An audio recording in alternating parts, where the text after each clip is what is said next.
Welcome to Life-Changing Challengers, the podcast where passion meets purpose. I'm Brad Minus, your host, guiding you through stories of transformation and triumph, from endurance feats to overcoming adversity. Our guests defy the limits and inspire action. Ready to ignite your desire and incinerate your barriers? Join us. Your journey to the extraordinary begins now. Welcome back to another episode of Life-Changing Challengers. Hey, everybody. I'm super excited because you are in for a treat. I have Ahmard Vital with us today. He is a coach. He's a ministry leader. He's a speaker. He's an author. The guy has done it all. And he has special keynote programs that literally play to the scope of this podcast. From motivation to innovation, waking up a winner, I'm more than enough, a brand new you, 3 ways to build brand of value. I am telling you, just the titles of those keynotes, just like I am fired up to be talking to Ahmard today. So Ahmard, how you doing today? Brad, I'm great. Thank you. Oh, I appreciate it more than you know. But I need to know something, Ahmard. Can you tell me a little bit about your childhood, the complement of your family, where you grew up, and what was it like to be Ahmard as a kid? You know, man, that's a question that is interesting and takes you all the way back. I'm a young man who came from a small town in Texas called Caney, Texas, born to a man and a woman who brought me into this world. By the age of 11, there was a divorce that happened, and then I joined another family, and my mother remarried, and things were great. I was born to Melvin and Bernadette Moore, and then I came into Bernadette and Harry Vital. So that's why the name Ahmard Vital is there, because at the age of 11, mother got remarried and I took on his last name because he raised me through my formidable years. Beautiful home, obviously, a little bit of chaotic situations. Obviously, divorce usually happens because of something like that. But, I was a young man who I would say I learned how to walk and then I learned how to write soon after. I've been a young man who's kept a pen in his hand his whole life, and that goes on until today. I wrote my first book at 11. I was writing for major newspapers by the time I was 14. I was the editor of my high school magazine, a high school newspaper. And so at the core, while you said I'm a speaker, I'm a coach, I'm a consultant, I do work in the ministry, but everything starts with a pen in my hand. So at my core, writing is my first love. I always say the greatest gift God could ever give me outside of the Bible was a pen and the ability to write. And so I went to college at Stephen F. Austin State University in Nacogdoches, Texas, where I majored in journalism. I came out of Stephen F. Austin, started working for more newspapers. And then I came around that time when they started this thing called internet blogging. And I jumped in on the front end of that when it came to sports. I did college football recruiting analyst for Fox Sports and Fox Sports Southwest and a lot of different organizations. Got my first break with a magazine called Sooners Illustrated. That's for the University of Oklahoma, which of course has a strong tie to me since I am a Texas guy. But my first big break came from that, and I love the Sooners fans over there, and I love my teams in Texas as well. But Brad, really at my core, I'm a writer. It's evolved into so many other things, but at the core of everything, I'm a small town Texas guy who had a dream. And for the most part, I believe I've lived out a lot of that dream. I feel like I'm sort of in the middle of it, ready for that next step, that next season, going into my 40s right now. And so I'm loving life and I'm loving all the things I'm involved with right now. As for my childhood, it was good, right? It had its ups and downs, but those ups and downs is what made me who I am tonight. It made me the guy who likes to go out and hustle, the guy who doesn't have one thing going on, has multiple lines of income. And so those things are important to me because it was the struggle through the separation of family, through the losses, through playing sports, and so many different things that builds me to who I am now. So when we're faced with quote unquote inflation, we're caused with these uncomfortable things that's going on in our society, which, you and I are of the age where we've been through about 6, 7, or 10 of these in our lifetime. We're built to face challenges, and your podcast obviously focuses a lot on that. And there's so many different ways to get through this, but know that you cannot grow in any kind of way until you face that struggle head on. And I faced many of them, and I'm grateful for every single one of them. That is a great way to open the show, Ahmard. Let me tell you. A couple quick questions just so people can get kind of a feel. Brothers or sisters? I do. I have 2 younger brothers and I have an older sister. And of course, my mother and father took in quite a few others who I guess you can consider them my brothers as well, because they took in some foster kids after I'd already left the house. but they took them in a way that wasn't like through the state. They were with a state-sponsored family, and as soon as the money stopped, the state-sponsored family put them out, and my family took them in. So you can imagine a home with 2 school teachers. That's not a lot of resources, but there's 4 young adult men in the house on a school teacher salary. So do the math on that. But that's just the way my parents were. That altruistic mindset has carried on through me as well. But you're still pretty close with your family. The man who raised me, Vital, he died the night after my 33rd birthday. But the 2 people who actually brought me into this world, my biological father and my biological mother, are still alive. And I keep in touch with them pretty frequently. And my 2 younger brothers who are now in their 30s, I keep in touch with them as well. I have a sister who's 5 years older than me, and we chatted up on occasion. She's kind of one of those head down, getting the business or whatever. So we catch each other when I can, but there's all love there. And so I'm grateful for all of those in my life. Would you say that a normal thing for you and your family was like dinner? Did you find yourself around the dinner table like most nights of the week? No, I will be completely transparent and honest. That was not something that was a custom in our home, which was one of the first things when I bought this home at the age of 29. One of the first pieces of furniture I bought was a dining room table. And I didn't care what the dynamics of whatever family I put together. We were going to sit down and eat at a table, even if it was a family of 1, which was just me. I wanted to set a new culture of eating dinner at the table in my home.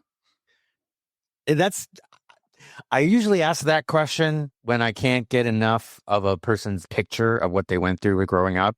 So I asked that question a lot just to find out what nuclear family was like. And it sounded like you were pretty much in a nuclear family. You had a mom and a stepdad and a dad. I asked that question to get a feel for what was like going around the house. And just fantastic that you recognized that growing up and you decided that was how it was. I grew up, you were home for dinner. And especially you never missed Sunday.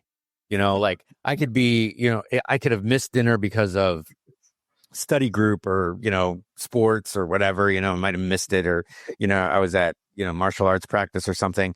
And, I might have missed dinner and have to get a plate rewarmed, right? But that was rare. No way did my father allow me to miss Sunday dinner. Sunday dinner was family time, and that was it. So no, but I definitely impressed the fact that you decided that was going to be very, very important in your family. That's great.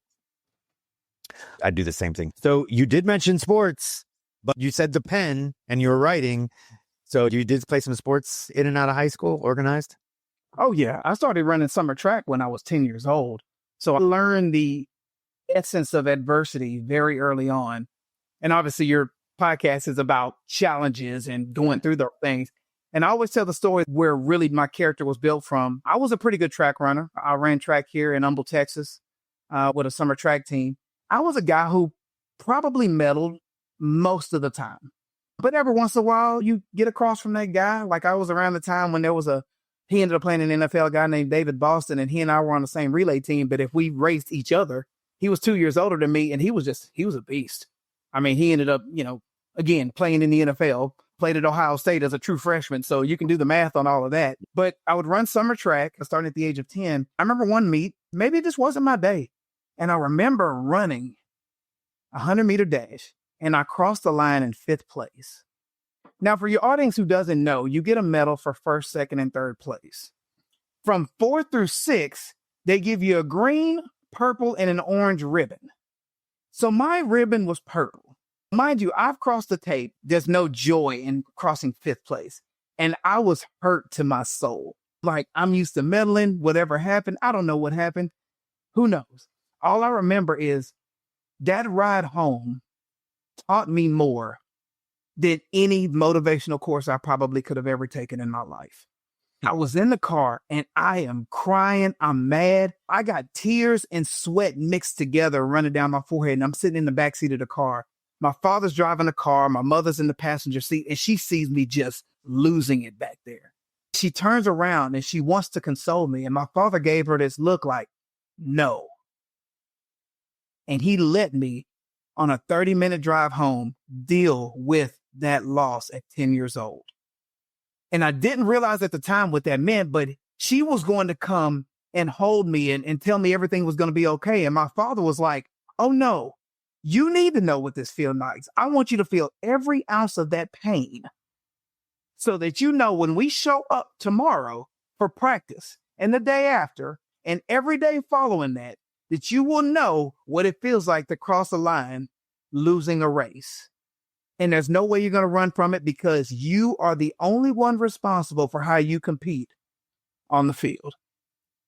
And that didn't hit me until I was in my 30s. I was like, man, my dad was brutal. But then again, would I have bought a house at the age of 29 if I didn't have that work ethic? Would I have not been working at major newspapers early on in my career? Would I have not elevated through the Fox ranks had I not faced that adversity at 10 years old when I could have cried in the corner and let my mother hug me and go buy me ice cream? Instead, he said, no, let him walk back to his room and feel whatever shame, guilt, and discomfort he needs to be able to be a better and functioning human being. And I loved that. That was my early sports experiences. Thus probably was the reason why I made the varsity track team as a freshman. I walked away from high school with 5 school records. I started on varsity football as a sophomore at cornerback. Could that have been because my father made me run against 8th graders when I was like a kid? Could that be? Maybe so. I would like to believe it was because of all of those things. And so I don't look for pain. I just know it's coming and say, bring it.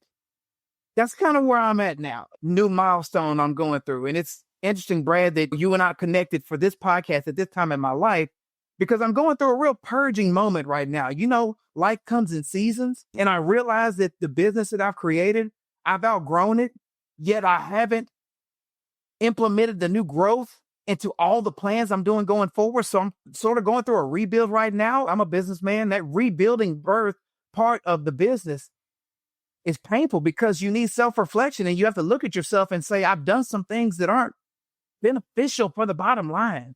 I've done some things that may have hampered the business. Maybe it's time to just start this over and simplify this thing and say, what is the thing for which you stand for? Who am I? What do I represent? Whom do I serve? Where's the revenue coming from? What new mindset am I going to take on? All these things, I realized I was taught very early on when I was young, but now it's time to implement that and reintroduce myself, possibly to myself and to the audience with whom I serve. It's interesting that you say that. One thing is that you and I have something in common. I think I was about the same age. I don't have a freaking athletic bone in my body. Everything that I've done, I've built, and I've done like you. I got a work ethic. It's very interesting that you said that because it reminded me of the same situation. It was a city festival and they had a bunch of activities for kids. And one of them was a race, just a straight up race. And I think there was like 2 versions of it or something. There was like 2 different distances. And I ran the first one. My dad always said I had an imagination. And sometimes I'd get caught in my imagination. And I also was a big fan of superheroes and the Bionic Man. I ran the first race and didn't really care. I wasn't competitive. I came out smiling and he's like, what was that? And I'm like, what do you mean? He goes, you just dancing around. You look like you're playing the Bionic Man out there. What is that? Don't you want to win? And I was like, he says, you got to try. You got to put everything out there and show me what you got. When you come out of there and you've put everything out on the line, you're going to feel much better. He says, you're going to feel a difference. So he says, go out there and try to win this thing. And I didn't know what working was at the time. And like I said, I must have been 9 or 10. And I went out there and I went balls to the wall for my dad, you know, and I went nuts. And yeah, I didn't win, but he came back at me and he goes, that's what I'm talking about. That's what working is. And from then on, it was like if I was playing soccer, every single day I was out juggling the ball, hitting the ball against the fence, whatever. I was playing baseball. I had a pitchback. Oh, yeah. I'd be up there with the pitchback because I didn't catch very well. I could throw, but I couldn't catch very well. So that thing would go everywhere and I had to learn to catch it. And then when I finally got into distance running later on in life, that's the way it was. It was just like get stick and start really putting the pedal to the metal and knowing that if you didn't do your best, you weren't doing anything for yourself. if you didn't put everything on the line, if you didn't toe the line, one of my coaches says, you don't go to a race and not toe the line. Towing the line meaning if you're going to race, you race. If you're not going to race, you're not going to race. And that's a little bit against some of my philosophy, because I've got some of my clients that because there's so many 5Ks and 10Ks and stuff. I'm like, no, go out and run the 5K as a training race. Do it at this pace to make sure, I don't have them toe the line, but I do have them do something, and there was with a specific goal in mind. So it's a little bit different, but yeah, I'm right along with you on that one. But that you felt like that was a big turning point in your life. So when you did go to sports in high school, and you went to track in high school too, you had records, right? Yes, I left New Caney with the 200, the long jump, the triple jump, and the 4x100 meter relay records. I think 2 or 3 of them got beaten the next year, because there was a young man behind me who was bigger, stronger, and faster, and I knew he would get it because he was right there kind of on the heels of me. And I always say I was a good solid runner, but I didn't have a future in track. And so I mainly did track to keep me in shape for football. I did play college football for a year and a half before tearing up my ankle, but we won conference on the way out, and it just got to where for a year and a half, I just wasn't able to afford to be. We're kind of like I was and then I tore my ankle up and fixed all of it. So you played for a year and a half. Why? Well, for one, I didn't go to college on a scholarship. I walked on to the team. In 1998. 28 guys tried out for the team, and 2 of us made it. And so I was one of the 2. I was probably numbered on the depth chart, so obviously you don't get to travel. But I was on the team. I did get a conference championship ring, and, I did my thing. And I mean, if the numbers are 28 try out and 2 make it, I think I'm in pretty good company. Absolutely. And it was good, but it just came down to the idea that I wasn't on scholarship, obviously, because I walked on, and they just didn't have any more funds for me. I was in the house with 2 school teachers, so I needed to be able to work to be able to pay for school, and I didn't want to put too much burden on them. And so I went to work immediately after that and ended up getting a degree a couple of years later. I think everything worked out for me. By far, it worked out. But, when someone sits there and tells me that, hey, I didn't have a scholarship and I walked on, and then you say you only did it you only had, a year and a half. So that's what, a season and a half? Or 2 seasons? I played the 1999 season. I came in the off season in 98. I played the 99 season, but going into that next year, I was going through that off season, but they didn't have any for me from a financial standpoint. So basically I would be playing football, but without a scholarship. And I needed that time that I'd be devoting to football, because college football is a very heavy commitment, and I love making that commitment. But at the same time, I didn't need to be calling home too much more for funds. So I went to work. I had like 3 jobs within the next semester. That's just a matter of how I do things, because I always feel like as long as I have the ability, the strength, the skills, and the hustle, why not? I'm in my 20s. Yeah. What else do you have going on? If all you are is a student, what are you, if you're not studying, then what are you doing?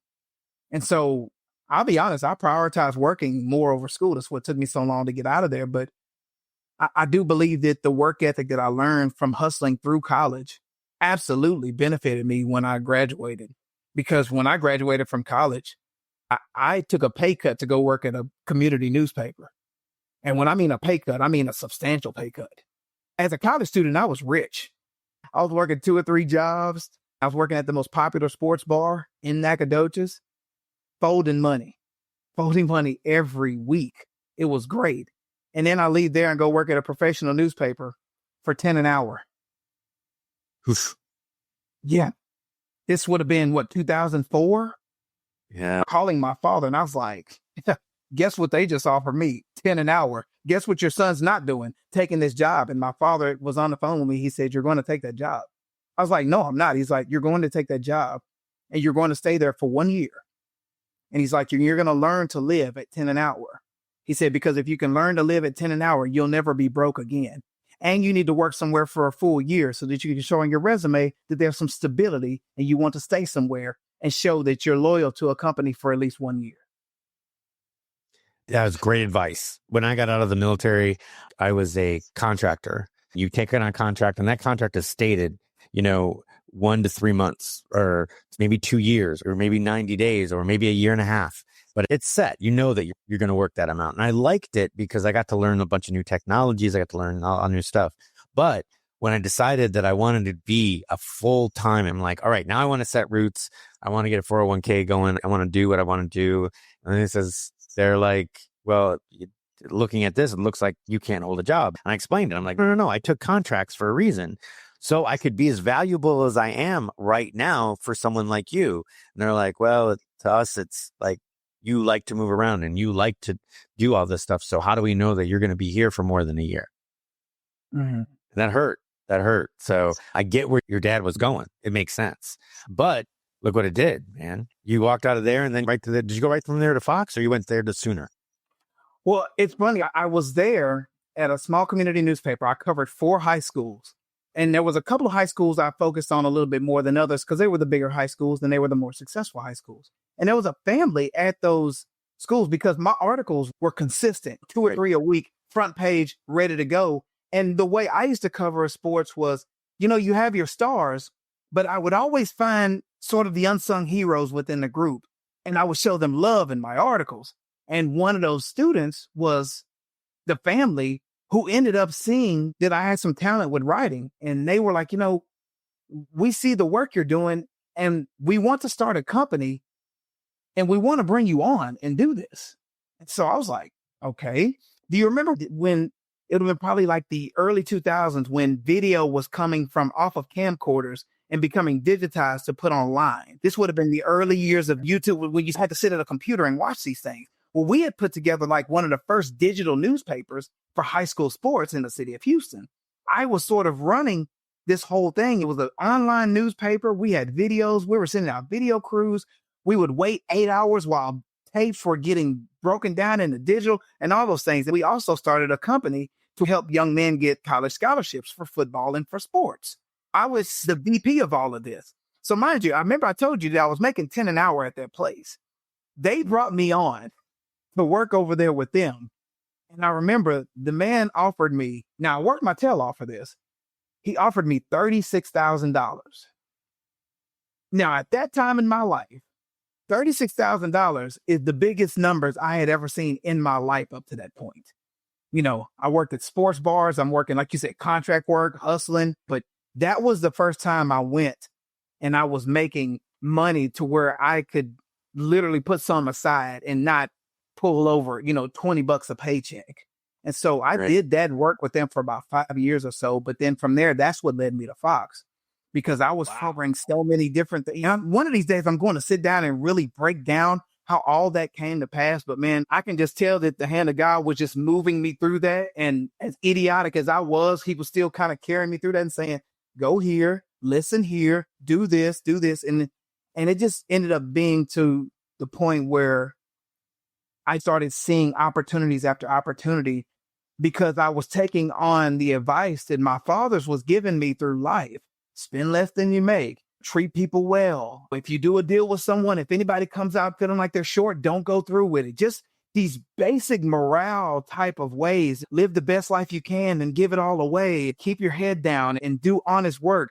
Go beyond what your boss asked for you to do and make sure he looks well in what you're doing and make sure that he's benefiting from your labor. When you win, you give the credit to everybody else. When you're defeated, you take all of that and all of those little things that I've kept over time. And I was like, wait a minute, this is some of the greatest wisdom I've ever received.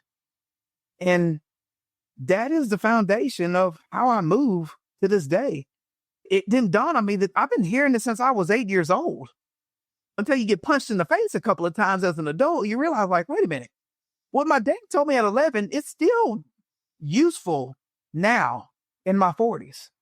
When we're talking about adversity, it's just going back to the core beliefs that your dad told you in the backyard. When your dad said, hey, go out there and compete to win. What he was telling you is like, hey, don't just go in and just finish. Just don't go in with the intention of winning. And if you don't, let's analyze why you didn't and push towards a win for next time. Right? That's what he was giving you, those foundational pillars, as my fathers did. And it's a beautiful thing when it all comes together and you realize that, then you get older and realize, I got this. The stakes are higher, but you know what it takes to do it. It's just a matter of, are you going to have the discipline and the boldness to just step in and do it?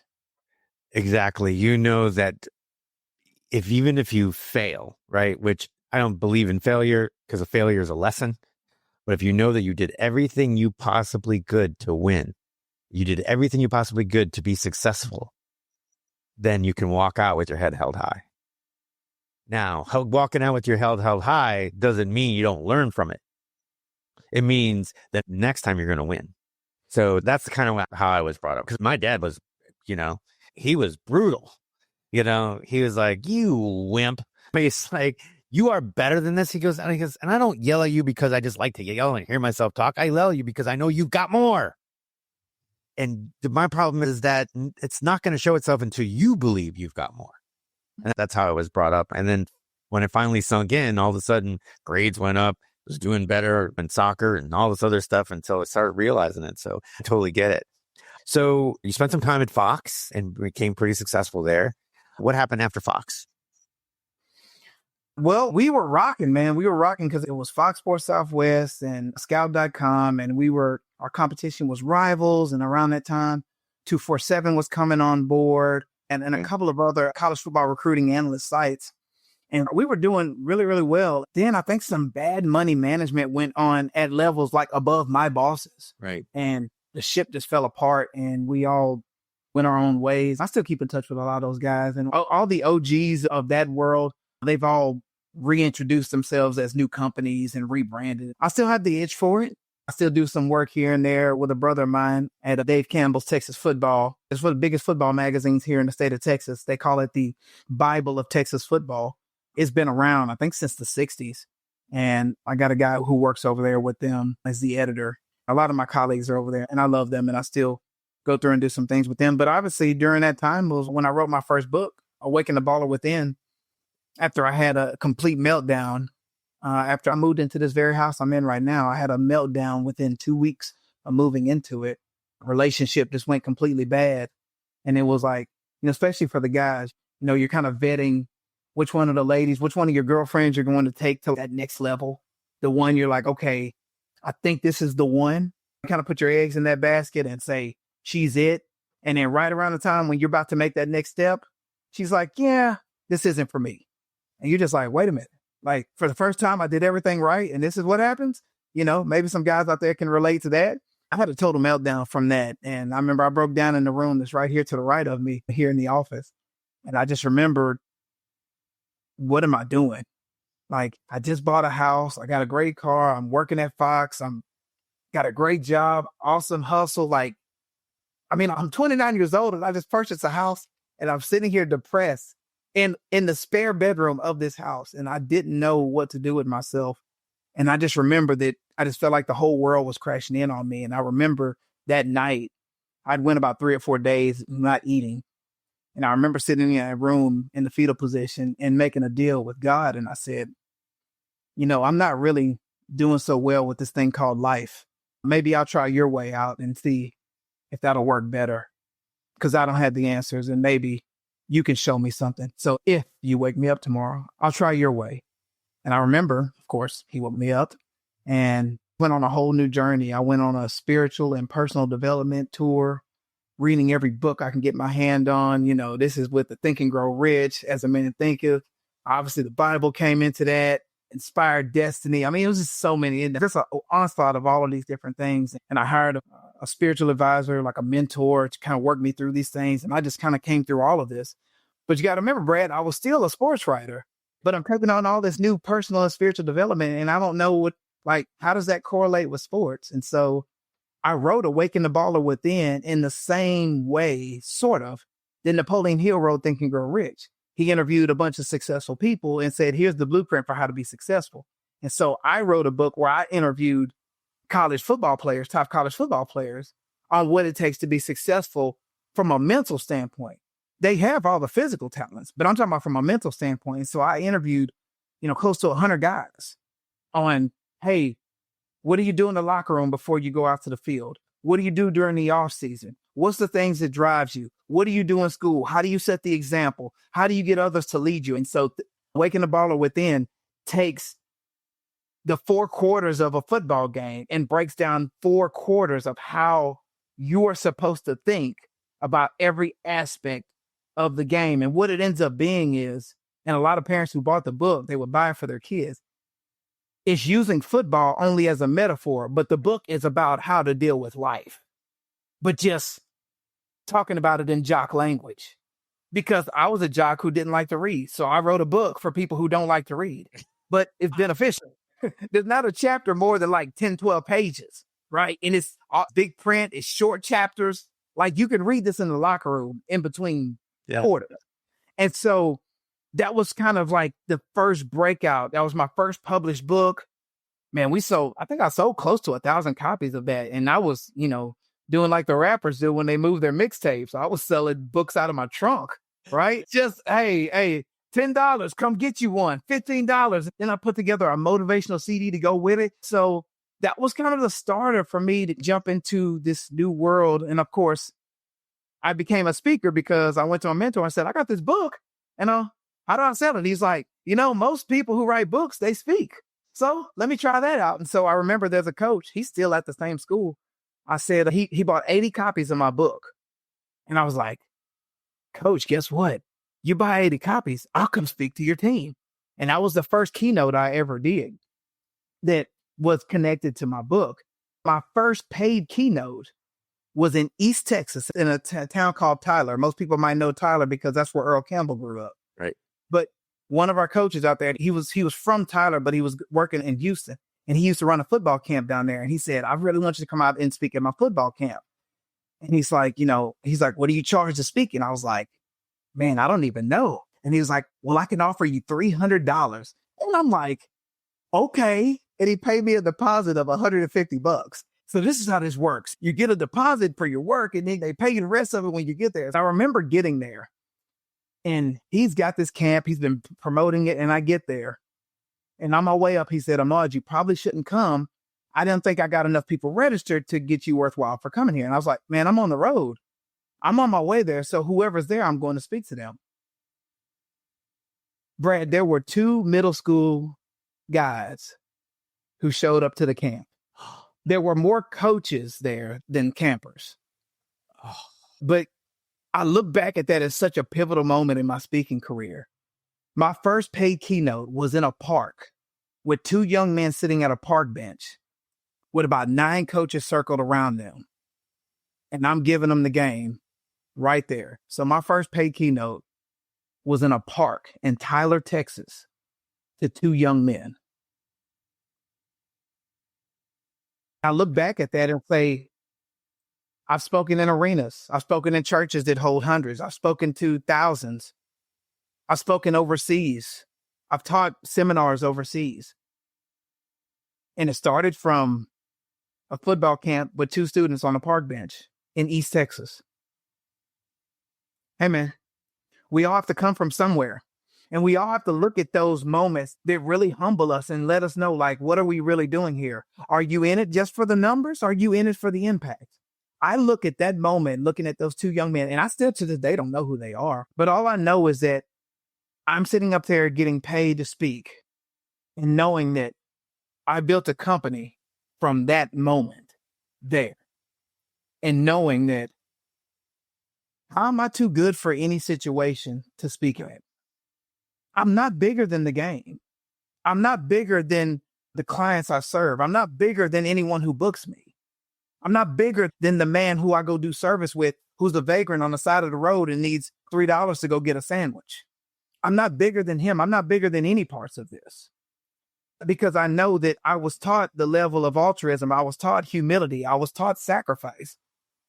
I was taught to treat everyone, even the least of these, at a better level than treating people in a way that you're not looking to get a return from them. You're doing what you're doing for them because it's the right thing to do at this time in your life, and for no other reason other than that. And so I look back at that time and saying, like, man, from 2 guys to thousands, what better story is there than for me to always know that I don't matter the size. I will be there to show up if you call for me to speak in your venue. regardless of the circumstances. I have been speaking at podcast conventions for like 6-7 years. And yeah, sometimes you get there and because it's a big convention. So it's a breakout room, right? Yeah. First couple of breakout rooms, nobody knew really who I was. There I was, like 2-3 people in the audience. But I got a microphone, I got a deck that's up there. I know what I'm talking about, and I know that I can help them. That was it. By time, fifth or sixth one came around, the place was packed. So I get it. And I love speaking as well. I don't get to do it as much as you do, but I enjoy it. What I really enjoy is the energy that you get back from the audience. You can really feel it when you've got them, whether it be something technical or something spiritual. You know what's going on there, whether they're getting it or not. And I feed off that. I just absolutely feed off that. So Awaken the Baller Within. What a freaking title. I love that title, man. I'd like that. I just saw that. So where did I Am More Than Enough? Where did that come from?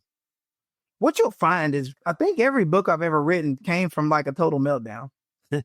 I Am More Than Enough was built on the night after my father died, the night after my 33rd birthday. I Am More Than Enough was birthed in the parking lot of the hospital from which he died.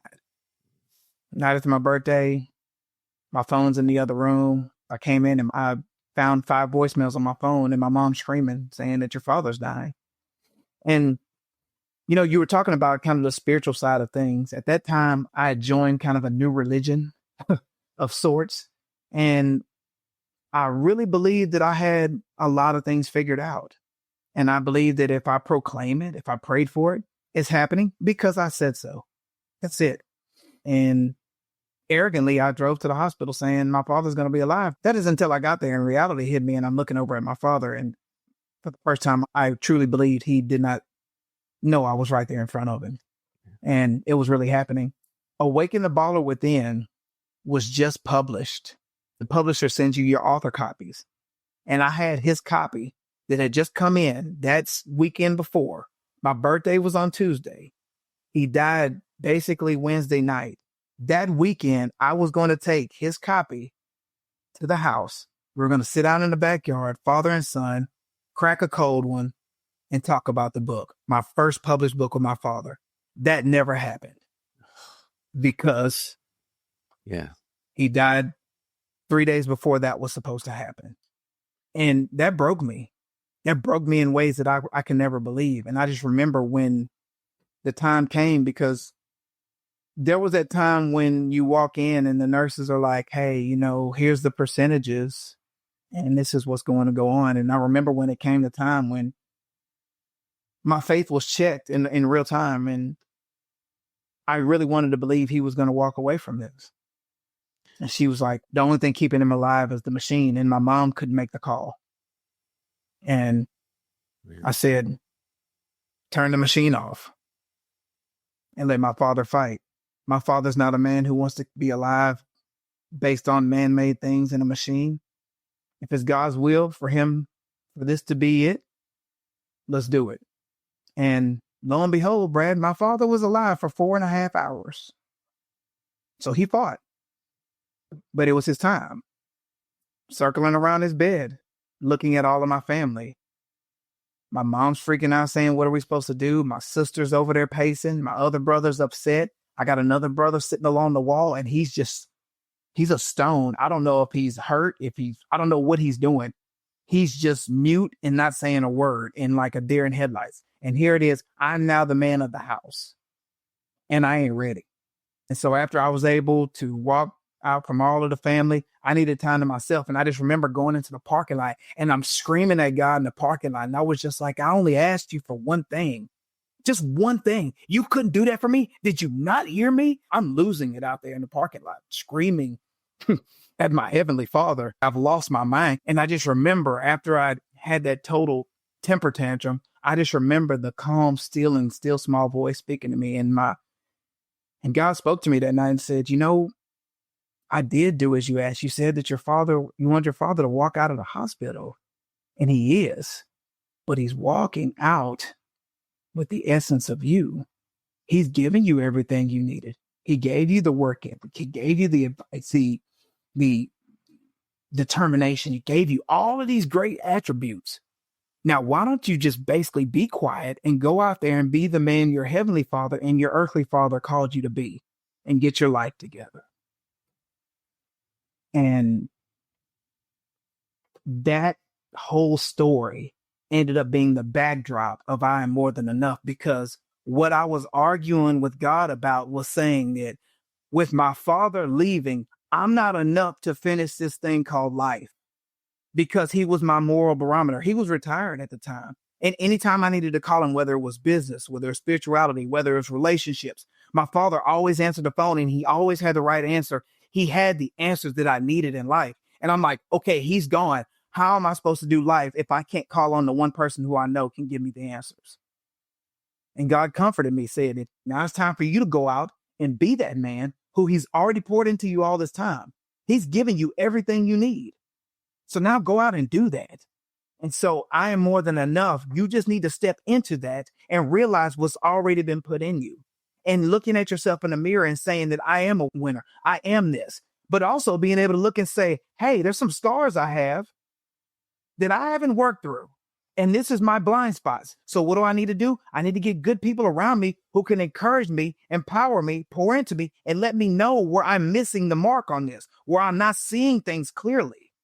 So I go through those 3 steps. And so I am more than enough is the idea that with God and with the people God places around you in your life, you are more than enough to be able to go out and do what you're doing. If your biggest critic, your biggest cheerleader, your biggest problem is in the mirror. You. And so once you step out of that and just step into this new glorious way and say, hey, I have some blind spots, I have some shortcomings, but you know what? This is what I do have. I have a guy named Brad over here who can help me with this. Joseph can help me with this. My aunt can help me with this. And then bring all these things together, meaning you have the resources already available to you. And you know what I found is that after you've gone through things like you have and what you are doing now is the fact that, so you, like I said, it takes a village. You said that you got this person, this person, this person. Now you become that person for somebody else. You become that person for another organization, for another group. And that's what you're doing by continuing to speak and to make people better.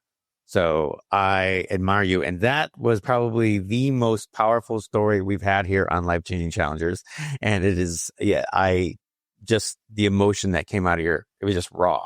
It was perfect. It was amazing. I so much appreciate it, Ahmad. Listen, everybody, you need to go to ahmardvital.com. That's AHMARDVITAL.com. Go check that out. You can go check out he's got numerous videos on here of his keynotes, and you're going to be inspired by that. He's got his books. He's got his speaking gigs are on here, testimonials. Hire him for your next, if you own a corporation, have him come out and talk to your people. I am telling you, this is, the site itself is beautiful and you need to check it out, but the resources on it are second to none. So you really got to take that in. Are you active on any socials? Yes, I'm on Instagram and I'm on YouTube and a little bit on Twitter. Yeah. There's been some family adversities going on. Mom's had some issues as well as dad, and I've sort of stepped into those roles. So I have taken a little bit of time away from those things. I am still speaking. Some things are getting updated at the proper time. A new version of me is going to come out in some months. But if somebody needs to reach out to me and just connect with me right now, I'll be transparent and open with them and tell them exactly what's going on right now. But I am still available to speak. I've been working in a lot of schools. We just got back from Idaho, got back from Amarillo, and headed back to Colorado here shortly to do some work out there. Another podcast network is going on out there doing some great and amazing things with entrepreneurs and really working with men. I specifically work a lot with young men who are making that transition out of high school into college into the real world. We're doing a lot of mentorship, and obviously, me working with the church. I have 2 mission trips coming up this year that we're going in body and take in. But yes, I'm definitely open. I got some open dates coming up in the month. So if somebody's looking for a speaker to come in, just hit me up directly. I'll get you in touch with my manager. We'll get you booked and, we'll look out for you. And especially if you mention Brad in this podcast here, we'll look out for you, get you some coaching sessions in, especially if you have some young people in your house. You absolutely will have my attention there, wherever city or state we're in. We'll sit down with your family and not only break bread with you, but listening to and hearing what's going on in your young people's lives. And we don't look to empower the next generation, we have no future. I have devoted probably 20% of my week to the empowering of young people. Brad, you can definitely send out that message to all your people and say, hey, if there's some young people out there, hey, send them my way. We'll do a 30, 45-minute discovery session with them and see what's going on. Let's unpack some things and let's get them back to being productive, especially my fellas out there. I want my fellas to be productive. I want my fellas to be leaders. And I want my fellas to be good fathers, be good husbands, and just contributing to the overall American fabric we have here. I want us to get back to that strength. That's awesome. I am a high school track coach as well. We'll maybe get you out here to Tampa and get you back on the track and have you go against some of our 100 sprinters and see how you do now. After I'm booked to speak to the track team, because I believe that should happen afterwards. And then we can have a little bit. No. That'd be great. I work for a Catholic high school, so it's right up your alley. You probably have a great time with these guys, but there's definitely some guys out there that are lost that could probably use it. So there's a contact section on his website. They can fill that out, and all of his socials are at the top of that as well. We'll also include them in the show notes. This has been amazing, and I wanted to get more into a lot of the stuff that you're doing out with young men, but you ended on such a freaking powerful story. I don't know if I wanted to go any further. We might have to do a part 2 and talk a little bit more. I definitely do appreciate it. Remember again, ahmardvital.com. Check that out. If you're watching this on YouTube, hit that like, that subscribe, and hit that bell so you always know when we're dropping another episode. If you're listening on Apple, on Spotify, leave us a review. The feedback will just make this podcast better and make it evolve. And that's what we're all about here, is evolving, taking everything to the next level. So, but I appreciate you, Ahmard. Thank you so much for coming out and speaking with us. And for the rest of you, for Ahmard and for myself, thank you for listening, and we'll see you in the next one. Well, that wraps up another episode of Life-Changing Challengers. I'm your host, Brad Minus, saying thank you for joining us on this journey of transformation. If today's stories inspired you, please take a moment to review, share, and follow us on your favorite podcast platform.